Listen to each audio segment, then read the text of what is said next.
Okay, so welcome back. This is gonna be the next video game. I'm gonna bring you in the series of video games that are worth playing. Today, I'm gonna bring you the game called Dead by Daylight, which was published in 2016 by Behaviour Interactive. This is classified as an asymmetric survival horror video game, but my impression from day one was that this resembles a little bit of a TAC version, an online version of TAC game. The premise of the video game is pretty simple. You can either play as a survivor or as a killer. So as a survivor, each of the games has 4 survivors and 1 killer. But as a survivor, your main objective is to survive the map. As a killer, your main objective is prevent the survivors to escape from escaping the map by either killing them or, I think, sacrificing them. So the thing is that you all play under the umbrella of something called the entity, and the entity is is a little bit like a conductor, a judge, you would say, that awards points to either categories based on the actions that they perform inside the game.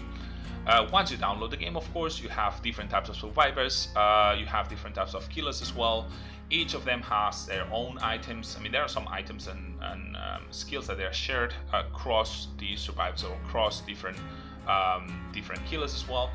But the thing is that with these points that you get when playing, you can either increase the level of your skills, increase the level of your I think perks as well. You can just purchase different items that will aid you a little bit in order to increase the performance or to better the performance inside the game, either as a killer or as a survivor. So the thing is that you get a little bit the vibe of the whole thing.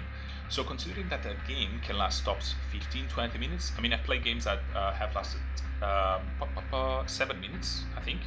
So the thing is that for me is one of the things that I appreciate from this game. If you need a break, you are doing something, you pause it, you come here, you play a game, and you just go back to whatever you were doing.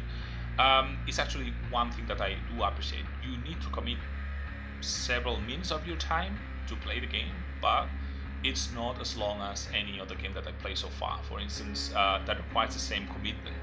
I could put another example here. For instance, League of Legends. You can play games that could last. I mean, some games could last even an hour, but the thing is that the minimum commitment that you have to make for one single game is at least 15 minutes. You cannot surrender before minute 15. Even if one of your teammates is leaving the party, and that's a little bit unfair. You get a penalty based on another person's action. I mean, here you also have penalties, of course. If you quit the game, I think it's like there's several 5 to 50 minutes that you cannot join any other game. But still, games are shorter, and that's something that works for me. Other players might think differently. They might look for I don't know, like an afternoon, a weekend of like intense gaming experience. I would say this is intense. So the experience that you can make here is actually intense, it's immersive. But still, I mean, the time that you have to commit is not that long. So this is one of the things that I do appreciate from this game. Another thing that I do appreciate is that this game is one of those. I mean, many games are like this. It's easy to play but hard to master. So the main objective for a survivor or a killer is clear. So as I said before, survivor, you have different things to survive. As a killer, you have different things to kill or sacrifice. But the thing is that as soon as you progress, you get blood points, you increase the level of either faction, I would say. You will get different skills, different perks, different add-ons, and so on and so forth. This is something that, and also different strategies, since you are playing against a human and not a computer.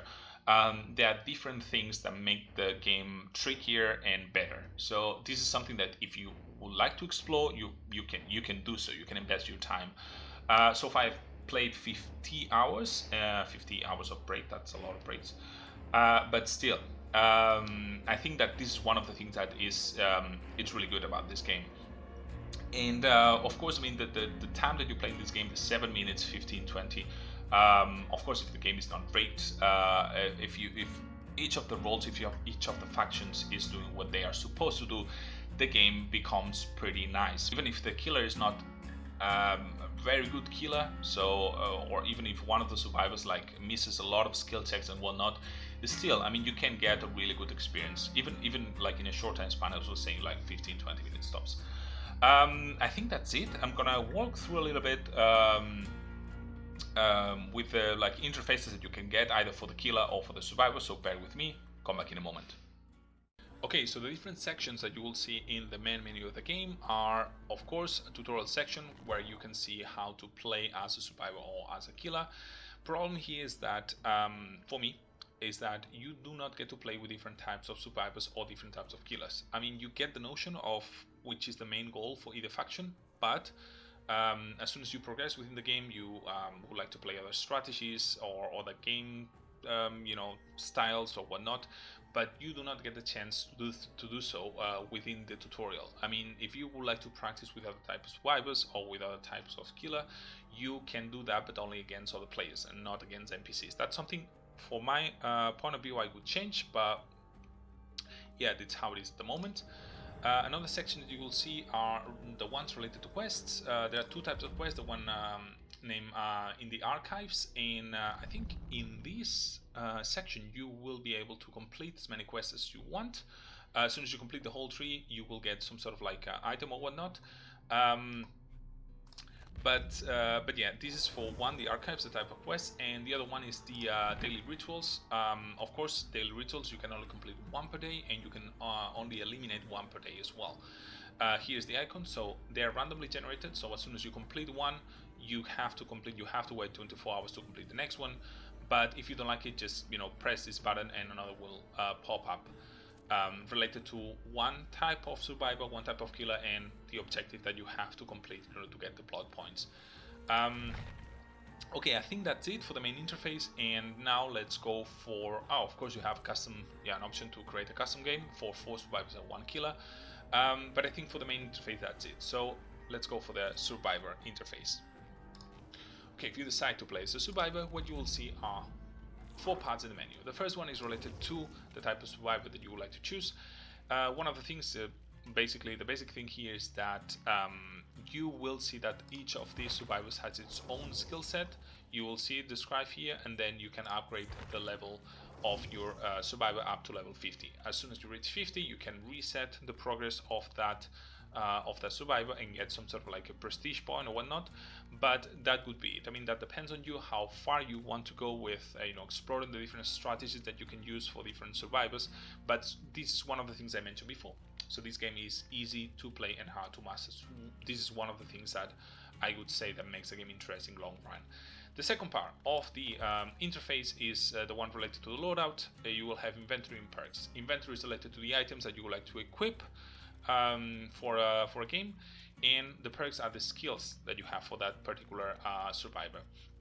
The thing is that for the inventory, if you survive the map, if you successfully escape a map, then you will keep that item.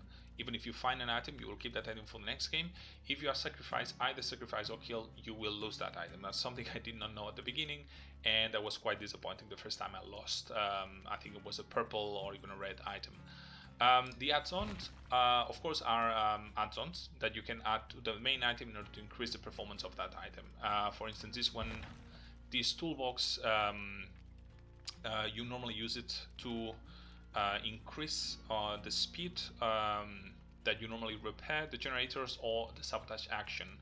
The sabotage action is something that you can use in order to break or to sabotage the hooks that the killer is using to hook survivors. But I think if one of the add-on prevents, as soon as you break one of the hooks, your position is revealed to the killer, and there's an add-on that prevents that from happening. So this is how the inventory, how the items and the add-ons work. You have, of course, offerings. That's something that is consumable once per game and increases, I don't know, blood points obtained in XYZ category of the actions that you're performing inside the map, and or even one that is related to tremendously increases the chance to be sent to, so if you use this one, you will be sent to a particular map. So yeah, that's one thing that is consumable and you can use once per map. Okay, the main thing, the most important thing for either category is the blood web. The blood web is the thing that you use to either purchase items or add-ons or increase the level of the skills. I mean, you will see here that this is a skill. You will see that the level 3, if I go all the way here, I just purchased this add-on, and you will see that now I can purchase this one here. So if you go back, this skill, let's see, no, sorry, you have to click the right square or the right diamond, otherwise it's not gonna happen. So you will see that here I have it level 2, and now if I click here and I purchase it, I'm gonna have it at level 3. One of the important things is that as soon as you reach level 3 with a skill, it becomes teachable, so all the different survivors can have that skill as well. You have to purchase that as like a level 4 skill, so it becomes teachable to other survivors as well. It works the exact same way for the killers, but yeah, that's something that you would like to consider if you know, to optimize the blood points, especially at the very beginning when you have a low level on your survivors or killers as well. So that would be for the blood web, and of course you have a section to customize your survivor however you like it. I think for the survivors that's it. Let's go then for the killers. And if you decide to play as a killer, you will see that the sections are the exact same or very similar. The first one is related to the type of killers that you like to choose. For instance, I got the level 40. I should have read this hard because I was playing a couple of games with this nurse and I sucked completely. But the thing here is that you have an interface to choose the type of killer, and you do not have items, but you have the main skill of the killer.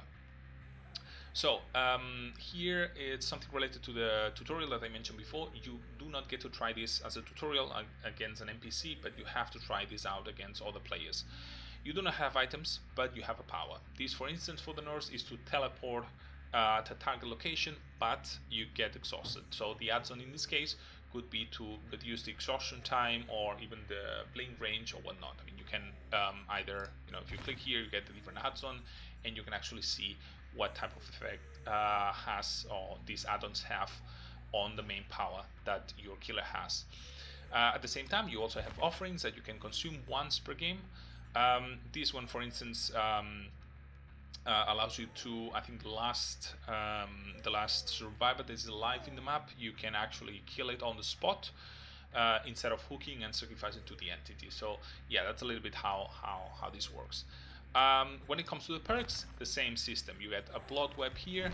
You can actually choose whatever you like, and as soon as there's something that I would like to mention as well, as soon as you choose a particular path, then for instance this one that was level 3, if you go back to the main skill is level 3, right?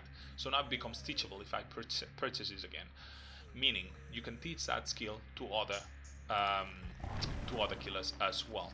But the problem is that as soon as I click here, this one becomes shaded, becomes black. That means that I cannot, or you cannot, purchase 2 skills per level. That's something that you would like to know before leveling up, especially lower levels, as I mentioned before, to go straight for the skill that you would like to purchase.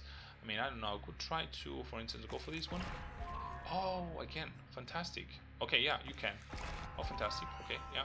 So I upgraded the skills. Well, lucky me. But normally, yeah, it becomes a little bit trickier.